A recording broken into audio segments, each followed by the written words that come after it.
Shalom, saudara-saudaraku yang dikasihi Tuhan Yesus Kristus.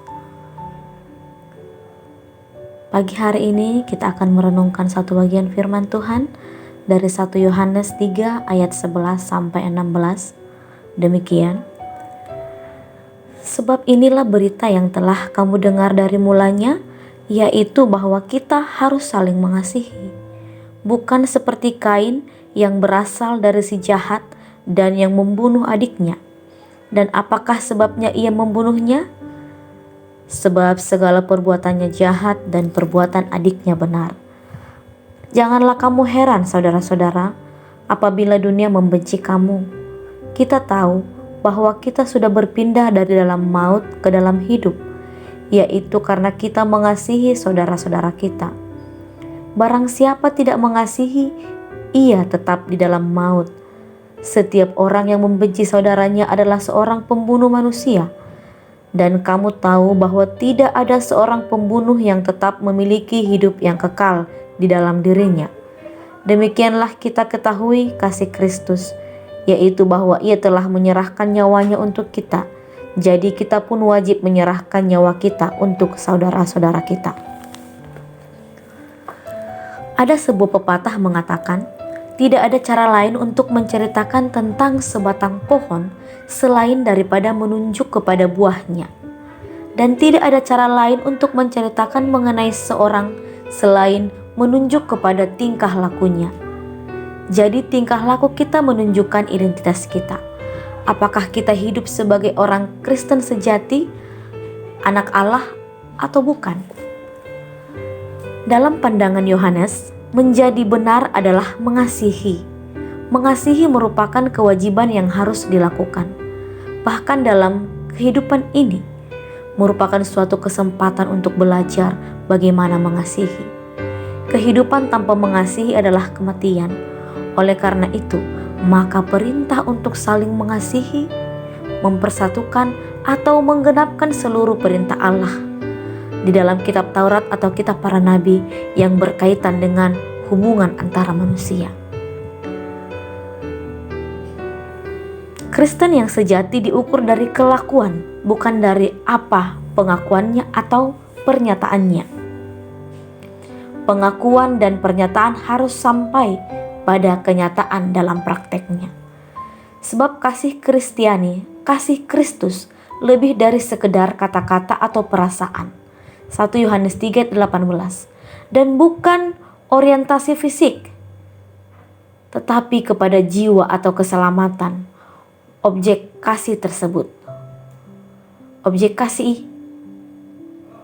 kasih Paulus yaitu Tuhan Yesus dan jiwa-jiwa. Ayat 11 mengatakan bahwa kasih merupakan berita pertama dan utama dalam iman Kristen. Mengasihi merupakan suatu tugas kewajiban yang telah diajarkan terus-menerus di dalam kekristenan, mulai dari momen pertama seorang masuk ke dalam gereja.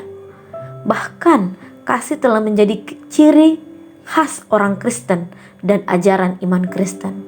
Hal ini nyata dalam pernyataan Yesus di dalam Matius 22 ayat 37 sampai 39. Dalam ayat 12 dinyatakan, kehidupan tanpa kasih merupakan awal dari perbuatan kejahatan.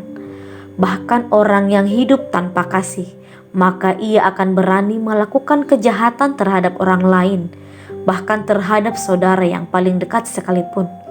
Segala perbuatan yang tidak terpuji disebabkan oleh tidak adanya kasih di dalam kehidupan orang tersebut. Kasih Kristiani tidak senantiasa mendapatkan balasan kasih, tetapi bisa mendapatkan yang sebaliknya, kebencian bahkan pembunuhan. Oleh karena itu, kita berbuat kasih, maka jangan mengharapkan balasan kasih dari orang yang menerima perbuatan kasih kita.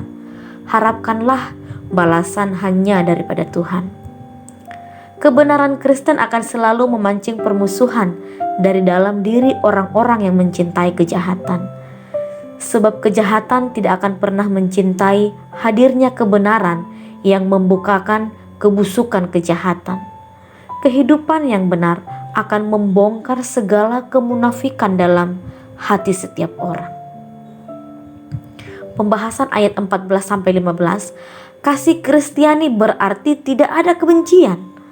Kasih Kristiani tidak ada istilah aku mengasihinya, aku tidak menyimpan kebencian dengan dia, aku tidak menyimpan sakit hati terhadap dia, namun aku tidak mau ketemu dia. Tidak mengasihi berarti sama dengan membenci, dan membenci menurut Alkitab sama dengan membunuh. Artinya, orang yang kita benci menjadi orang yang sama seperti orang mati bagi kita. Ia tidak memiliki tempat di dalam diri kita, dan kita tidak menganggap dia sama sekali ada. Kasih Kristiani dengan pengampunan merupakan dua sisi mata uang yang harus satu dan menyatu senantiasa. Mengizinkan kebencian menduduki hati adalah sama dengan memutuskan perintah Yesus untuk mengasihi. Oleh karena itu, saudaraku, seorang yang mengasihi adalah seorang yang mengikut Kristus, dan seorang yang tidak membenci adalah bukan pengikut Kristus. Dan seorang yang bukan pengikut Kristus tidak akan mungkin masuk ke dalam kerajaan sorga. Kasih mengubah status kita di hadapan Tuhan, yaitu bukan orang yang hidup di dalam maut atau kematian, tetapi hidup di dalam terang. 1 Yohanes 3 ayat 14. Ayat 16 membahas tentang bagaimana Kristus menjadi teladan dan patokan kasih Kristen. Kehidupan Kristen adalah meniru kehidupan Yesus, yaitu menyatakan kasih dengan satu pengorbanan yang total kepada manusia yang berdosa. 1 Petrus 2 ayat 21. Sebagaimana Kristus menyatakan kasih-Nya kepada kita, maka kita juga wajib menyatakan kasih yang demikian terhadap orang lain.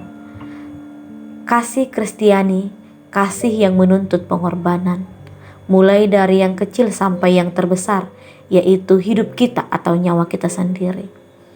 Kasih Kristiani adalah kasih yang membuka mata terhadap orang lain, menutup hati dan menolak untuk memberikan adalah sama dengan memperlihatkan bahwa kasih Allah yang ada di dalam Yesus Kristus tidak memiliki tempat di dalam diri kita. Ingatlah bahwa kata-kata yang indah tidak akan pernah bisa mengganti tempat dari perbuatan-perbuatan yang indah. Dan tidak ada sejumlah kecakapan Kristen mengenai kasih yang dapat menggantikan perbuatan kasih yang dinyatakan kepada seseorang yang sedang membutuhkan. Di dalam perbuatanlah prinsip salib bekerja di dalam hidup kita. Mari kita mengasihi sebagaimana Kristus mengasihi kita. Tuhan Yesus memberkati kita semua. Amin.